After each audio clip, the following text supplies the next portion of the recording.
The story of Riders to the Sea by John Millington Synge starts with the line, "They're all gone now, and there isn't anything more the sea can do to me." This play, set on the tough weather-beaten Aran Islands on the west coast of Ireland, tells us about a family who has suffered a lot. The story starts with Moria, a sad mother who has lost her husband and 5 of her 6 sons to the sea. Her daughters, Kathleen and Nora, think they found the clothes of their missing brother. This discovery sets the mood of the play, showing the constant threat of death and the sea's uncaring nature. The drama continues as Bartley, the last son, plans to go to the mainland to sell a horse at the fair, despite the dangerous sea and his mother's requests. Moria doesn't bless Bartley before he leaves, which hints at the play's main theme of fate and how humans struggle against forces they can't control. Synge uses these scenes to show the struggle between wanting to live and fighting the strong, uncaring power of nature. The sea is shown as a constant, unfeeling force, not caring about the prayers and pleas of those who live by. It's a symbol of fate that humans can't change. Throughout Act 1, the characters deal with their helpless situation, stuck between needing to live and fearing the sea. Their struggle is a clear reflection of the everyday human condition, a fight against the unavoidable forces of life and death. As Act 1 ends, we are left with a feeling of coming trouble as Bartley, the last male of the family, leaves for the sea.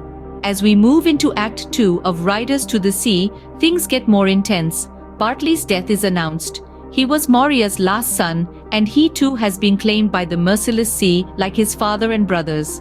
Moria is now left without any sons.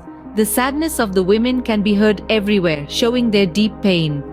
The act brings us face to face with the fact of death, a part of life for these island dwellers.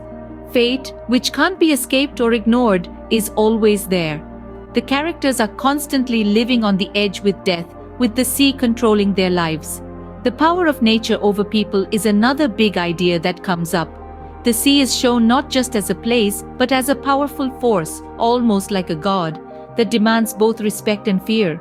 It gives life, but it also takes it away, showing how life itself can be both good and bad.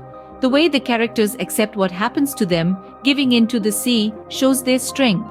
Even with the harshness of nature, they keep living their lives, connected to their community and their strong beliefs. But even with death always around, it doesn't overshadow the love and warmth in their lives. The strength of the women, their ability to mourn together and back each other up, shows the power of the human spirit. The play also looks at what it's like to be human, battling against fate, accepting that we will all die, and keeping going even when times are tough. As Riders to the Sea ends, we are left thinking about how fragile life is and the unstoppable power of the sea. Riders to the Sea is more than a story about a family's loss. It's a hard look at the tough parts of life. This idea becomes clear as we dig into the importance of this play in English literature. Synge's great work shows the real-life struggles and difficulties of country life in Ireland. This is something we often miss when we read about history and literature. The play takes us deep into the Aran Islands, showing us how people live there, a life full of constant battles against bad weather. The realism is not just about the place, it's about the common experiences of all people, life and death, definite loss, and the tough spirit of humans. Synge's characters may look ordinary, but they have a strong spirit that is louder than the loud sea waves. The sea, with all its strength, becomes a symbol of the big, unstoppable forces of nature and destiny that humans can't fight against. The play's strength is not just about showing the tough parts of life, but also about how people react to these tough parts. It shows the unbreakable spirit of Moria, her family, who, even after losing so much, continue to live and fight. This show of human strength in times is a sign of the power of the human spirit, a theme that is understood and felt by people everywhere. To wrap up, Riders to the Sea tells a gripping story about human pain, strength, and the fight against forces of nature that can't be controlled. It's like a mirror showing the tough parts of life, making us think about our own weaknesses.